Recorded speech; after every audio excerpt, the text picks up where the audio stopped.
पढ़ाई किस तरीके से करें कि हम बोर्ड के साथ साथ आगे सीयूटी में भी वो हमें हेल्प कर सके, किस तरीके से हम पढ़ाई करें, हमारे सारे एमसीक्यू पूरे चैप्टर के कवर हो जाए। अगर आप चाहते हैं कि बोर्ड भी अच्छा जाए और सीयूटी में भी आप अच्छा परफॉर्म करें तो एक ही तरीका है, और वो तरीका है इस एनसीईआरटी को अच्छे से पढ़ें।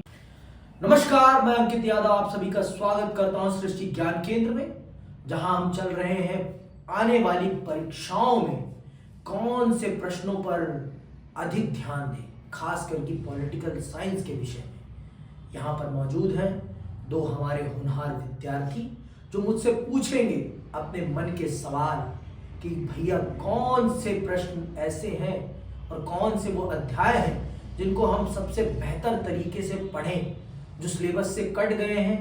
उन अध्यायों का क्या महत्व है, क्या वो अध्याय भी हमारी परीक्षा के लिए और सीयूईटी एग्जाम के लिए महत्वपूर्ण हो सकते हैं। तो आइए चर्चा करते हैं और हम सब ये जानते हैं कि क्या है वो महत्वपूर्ण प्रश्न जिनको सबको करके जाना। क्यूबा मिसाइल संकट की वजह से अमेरिका और सोवियत संघ के बीच दूरियां कैसे आई? सबसे पहला तो प्रश्न ये चैप्टर फर्स्ट शीत युद्ध से। ठीक है, ये चैप्टर आपके सिलेबस से कट आउट कर दिया गया, लेकिन ये बहुत ही महत्वपूर्ण चैप्टर है क्योंकि ये माना जाता है कि ये आधार है आपकी समकालीन विश्व राजनीति की किताब का। ये आधार है। अगर आप इस चैप्टर को नहीं पढ़ के जाते हैं तो आप एक तरीके से अपने आधार को, अपनी जड़ को मजबूत करके नहीं जाएंगे। और आपने जैसे पूछा कि शीत युद्ध में दोनों खेमों की क्या भूमिका है, देखो दोनों ही खेमों के बीच जो युद्ध है वो वैचारिक युद्ध है। वैचारिक युद्ध मतलब आइडियोलॉजिकल वॉर है। आइडियोलॉजिकल वॉर में क्या होता है कि आप ज्यादा से ज्यादा लोगों को अपनी आइडियोलॉजी के साथ जोड़ना चाहते हैं और आप इसके लिए क्या करते हैं, आप इसके लिए खेमे बाजी करते हैं, आप ग्रुप बनाते हैं। तो जैसे सोवियत संघ ने बनाया वैसे ही अमेरिका ने भी अपना बनाया और पूरी दुनिया को दो खेमों में बांट दिया। और इसमें आइडियोलॉजिकल वॉर स्टार्ट हुई कि किसकी आइडियोलॉजी बेस्ट है, कौन सी आइडियोलॉजी से दुनिया को चलना चाहिए। दो आइडियोलॉजी थी, एक थी आपकी पूंजीवाद और लोकतंत्र, उदारवादी लोकतंत्र और पूंजीवाद, जिसका समर्थक कौन था, संयुक्त राज्य अमेरिका। दूसरी कौन सी थी, दूसरी आपकी थी समाजवाद और साम्यवाद, जिसका समर्थक कौन था, आपका यूएसएसआर। तो इन सब बातों को हमने बहुत अच्छे से समझा कि और इसी चीज की लड़ाई है, पूरे शीत युद्ध में लड़ाई इसी बात की कि दुनिया को इन दोनों रास्तों में से किस रास्ते का अनुसरण करना चाहिए अपने देश की राजनीतिक और आर्थिक प्रगति के लिए। तो यही है आपका शीत युद्ध। और क्यूबा मिसाइल संकट को शीत युद्ध का चरम बिंदु इसलिए कहते हैं क्योंकि क्यूबा मिसाइल संकट के दौरान दोनों महाशक्तियां आमने सामने आ गई थी और अगर गलती से भी मिसकम्युनिकेशन हो जाता दोनों महाशक्तियों के बीच में तो क्यूबा मिसाइल संकट तीसरे विश्व युद्ध का कारण बन जाता। और क्यूबा मिसाइल संकट क्यों हुआ, क्योंकि क्यूबा के जो राष्ट्रपति थे उनको यह लग रहा था कि अमेरिका उनका तख्ता पलट करना चाहता है और वहां पर अपनी विचारधारा के राष्ट्रपति को बिठाना चाहता है, जिस कारण से क्यूबा किसका सहयोगी था, सोवियत संघ का, सोवियत संघ के खेमे में था। तो सोवियत तो कदापि नहीं चाहेगा ना कि उसका एक साथी उससे कट जाए, और वो भी ऐसा साथी जो अमेरिका के जस्ट नीचे हो, जहां से अमेरिका के ऊपर अच्छे से निगरानी की जा सके, अमेरिका को अच्छे से देखा जा सके, समझा जा सके।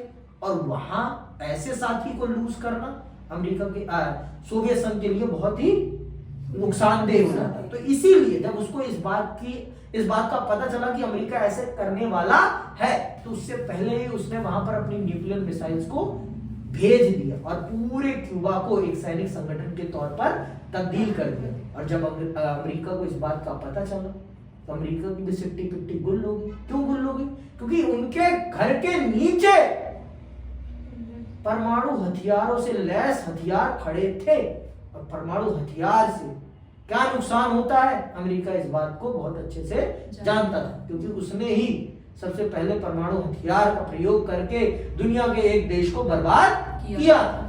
किसको बर्बाद किया था, जापान। जापान। जापान में किन 2 शहरों को? हिरोशिमा और नागासाकी। ये सारी चीजें याद रहनी चाहिए आपको एक एक नंबर के प्रश्न के लिए। अब आइए वर्षा, आपके मन में कौन सा प्रश्न है? क्या वैसे जो भी मन में, जरूरी नहीं है कि किताब का ही पूछना, वैसे पूछ सकते हो कि क्या क्या तरीका अपनाएं हम पढ़ने का। हाँ, मतलब हम पढ़ाई किस तरीके से करें कि हम बोर्ड के साथ साथ आगे सीयूटी में भी वो हमें हेल्प कर सके, किस तरीके से हम पढ़ाई करें, हमारे सारे एमसीक्यू पूरे चैप्टर के कवर हो जाए। तो इसके लिए आपको किताब उठानी पड़ेगी। किताब को बिना पढ़े आप अगर ये चाहते हैं कि आप सीयूटी भी क्लियर कर लें और आप बोर्ड में भी अच्छे मार्क्स ला लें, तो ये संभव नहीं है। अगर आप चाहते हैं कि बोर्ड भी अच्छा जाए और सीयूटी में भी आप अच्छा परफॉर्म करें, तो एक ही तरीका है, और वो तरीका है इस एनसीईआरटी को अच्छे से पढ़ें और शब्द बा शब्द पढ़ें। आपके पास समय की कमी नहीं है, आपके पास समय की कमी नहीं है। समय आज भी आपके पास इतना है कि अगर आज से आप पढ़ना स्टार्ट करें ना, आप इसके महारथी बन जाएंगे, आप इसके महारथी बन सकते हैं अभी भी, लेकिन करने की इच्छा शक्ति होनी चाहिए। अगर आपने एनसीईआरटी पढ़ लिया और आपने अंडरलाइन कर लिए उन शब्दों को जो महत्वपूर्ण लगते हैं, जो व्यक्ति महत्वपूर्ण लगते हैं, जो घटनाएं महत्वपूर्ण लगती हैं, तो 1 नंबर भी आपका बोर्ड में नहीं कटेगा और 1 नंबर के प्रश्न आपके सीयूटी में छूटने वाले नहीं है। ये मैं दावे के साथ कह सकता हूं, क्योंकि हमने इस चीज को करा है, हमने इस चीज को करा है। हमने 89 नंबर लिए हैं। हमने भी, हमसे कुछ एमसीक्यू छूट गए थे जिसके कारण हमारे नंबर कम हुए हैं, लेकिन मैं दावे के साथ कह रहा हूं, अगर आप अच्छे से करते तो 95 नंबर तो कहीं नहीं जा सकते। 5 नंबर का मैं लेके चलता हूं कि इधर उधर हो सकता है, कोई इतना परफेक्ट नहीं लिख सकता, लेकिन मैं ये मानता हूं कि आप अगर अच्छे से पढ़ के जाएंगे तो आपके नंबर कहीं नहीं जाएंगे।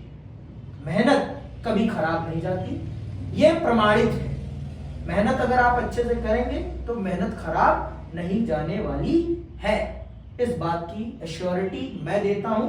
चाहे आपके थोड़े बहुत नंबर कम हो जाएं, लेकिन ज्ञान कभी कम नहीं होगा। इस किताब को पढ़ेंगे तो आपको भारत की राजनीति, विश्व की राजनीति को समझने का मौका मिलेगा। बहुत अच्छे से समझ पाएंगे कि आज जो भारत में राजनीति चल रही है उसके पीछे हमारी बीते हुए राजनीति का क्या योगदान है, और क्यों हमारे देश में जब भी चुनाव आते हैं नेहरू क्यों आ जाते हैं, वैश्विक राजनीति कैसे थी विश्व की। देखो, क्योंकि हमने ये जाना कि विश्व राजनीति भी हमारे देश की राजनीति को प्रभावित करती है, और जब तक आप विश्व राजनीति को नहीं समझोगे तब तक आप कैसे ये समझ पाओगे कि नेहरू ने उस समय ऐसा क्यों किया होगा, है ना। समझना है ना आपको। तो इस चीज को अगर आपने ये अच्छे से पढ़ ली, किताबों को, एनसीईआरटी को अच्छे से पढ़ लिया, कोई माइकल लाल आपका 1 नंबर नहीं काट सकता, कोई भी। और दूसरा प्रश्न कौन सा है आपका? और कोई डाउट, और कोई प्रश्न? तो आज के लिए बस इतना ही। चलिए, आज के लिए बस इतना ही, हम विदा लेते हैं। अगली क्लास में फिर मिलेंगे नए प्रश्नों के साथ, नए सुझावों के साथ। इसी के साथ हम तीनों आपसे विदा लेते हैं। जय हिंद, जय भारत।